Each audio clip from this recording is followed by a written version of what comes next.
Dan di segmen ini kita akan review bagaimana jalannya perdagangan di sepanjang hari ini. Dan kami ingatkan kembali Anda masih bisa berpartisipasi di WhatsApp interaktif di 0812 di 8788 di 3723. Dan saat ini kami sudah terhubung melalui saluran line telepon dengan Bapak Andri Zakaria Siregar selaku founder grup City Saham. Kita akan langsung sapa saja. Pak Andri, selamat sore. Apa kabar, Pak? Alhamdulillah baik, Pak David. Terima kasih Pak Andri sudah meluangkan waktu di IDX Channel, Pak. Hari ini indeks harga saham gabungan lagi-lagi cenderung dominan bergerak di zona merah dan secara keseluruhan ini bergerak ke rata-rata di 6.800-an, Pak Andri. Kalau kita bandingkan dengan hari sebelumnya masih mampu ke 6.900-an, tapi hari ini tetap bertahan di 6.800-an. Di sisi lain, para pelaku pasar juga masih menantikan data inflasi Amerika Serikat dan keputusan suku bunga dan juga arah suku bunga The Fed ke depannya. Bagaimana analisis Anda dominan tertekannya indeks harga saham gabungan di sepanjang perdagangan hari ini? Ya, kalau dilihat sih semestinya seperti tradisinya ya, menjelang pertemuan dan The Fed, ya indeks kita biasanya tertekan. Dan ini juga dilakukan terjadi oleh di beberapa saham regional ya, Asia. Jadi kalau dilihat mestinya market ini sekarang sudah price in untuk The Fed dan juga data inflasi hari ini kemungkinan tetap mengkhawatirkan. Secara teknikal arahnya kemana untuk indeks harga saham gabungan, Pak Andri, kalau kita kaitkan dengan skenario inflasi dan juga suku bunga The Fed ini? Kalau secara teknikal sih kita lihat emang indeks kita bisa mengarah ke 6.600 sampai 700 ya. Itu jangka menengahnya.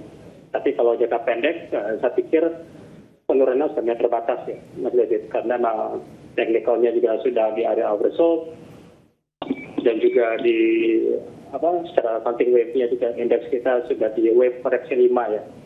Jadi seharusnya besok kecenderungan sih buy on news ya untuk keputusan The Fed yang kemungkinan akan hawkish. Baik, bisa berpeluang ke 6.700-an, Pak Andri, indikatornya dari mana, Pak, untuk IHSG? Ya, kalau dilihat secara daily-nya ya, karena kan indeks kita kan sudah closing di bawah 200 hari moving average. 200 moving average itu merupakan garis investasi secara teknikal. Ya. Ya, jadi dan juga selama masih di bawah itu kemungkinan menuju 6786 sampai dengan 6640. Tapi saya pikir karena ini kondisinya sudah oversold, ya kemungkinan tidak akan terjadi untuk minggu ini ya. Kemungkinan nanti di akhir bulan atau bulan Juli. Oke, untuk minggu ini ada peluang balik ke 69 tidak, Pak Andri? Kalau lihat peluang sih ada ya, karena memang teknikal saya bilang tadi sudah diskon, ya sudah oversold dan juga market sudah diskon untuk bahasa language-nya The Fed ya yang mungkin hawkish. Itu kan bisa terlihat kan. Sekarang ini kan tren harga minyak lagi turun. Ya, yang data yang dimiliki oleh The Fed itu kan harga masih di 80 sampai 75 dolar. Belum melihat harga minyak sekarang di 73 kemarin 75. Jadi seharusnya melihat ekspektasi dari harga minyak, harusnya sih Juni ini kemungkinan inflasi Amerika akan turun. Jadi kemungkinan untuk kekhawatiran terhadap inflasi di Amerika saya pikir tidak terlalu besar ya. Jadi kemungkinan market akan buyback karena dilihat investor ini kan market sudah diskon kemungkinan The Fed atau memangkas hubungan di bulan September. Baik.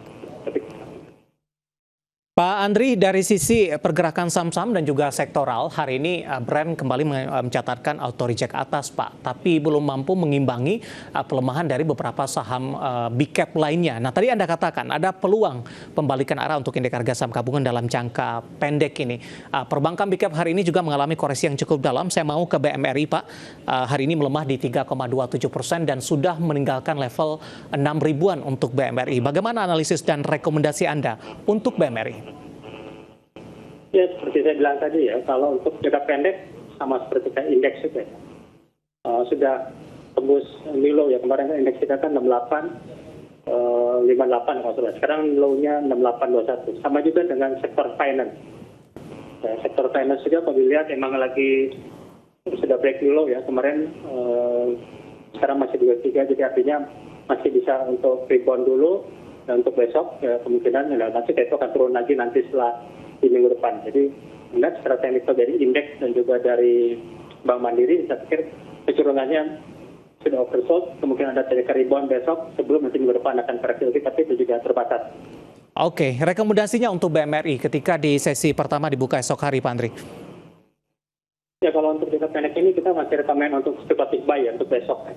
Whatever happen yang terjadi dengan data the Fed ya. Jadi kalau untuk Mandiri sih kita lebih proper untuk kita lihat dulu ya.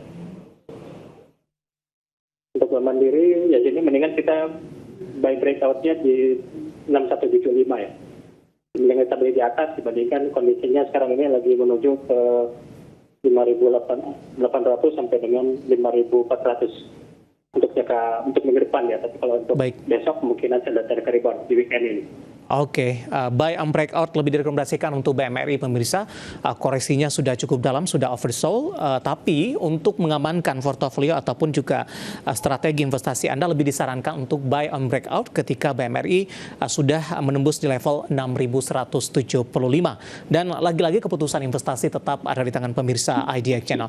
Pak Andri, topik yang juga cukup menarik hari ini Pak Andri terkait juga dengan kenaikan cukai rokok di 2025. Bagaimana analisis dan rekomendasinya kalau kita kaitkan dengan saham-saham produsen rokok, Pak, di mana setiap tahun kenaikan terjadi sepertinya. Analisis Anda dan dampaknya dalam jangka pendek dan menengah untuk saham-saham emiten rokok. Ya, kalau emiten rokok ya, kalau saya lihat sih meskipun dalam dalam jangka pendek kita menengah trennya masih tetap turun, apalagi kalau lihat dari HMSP.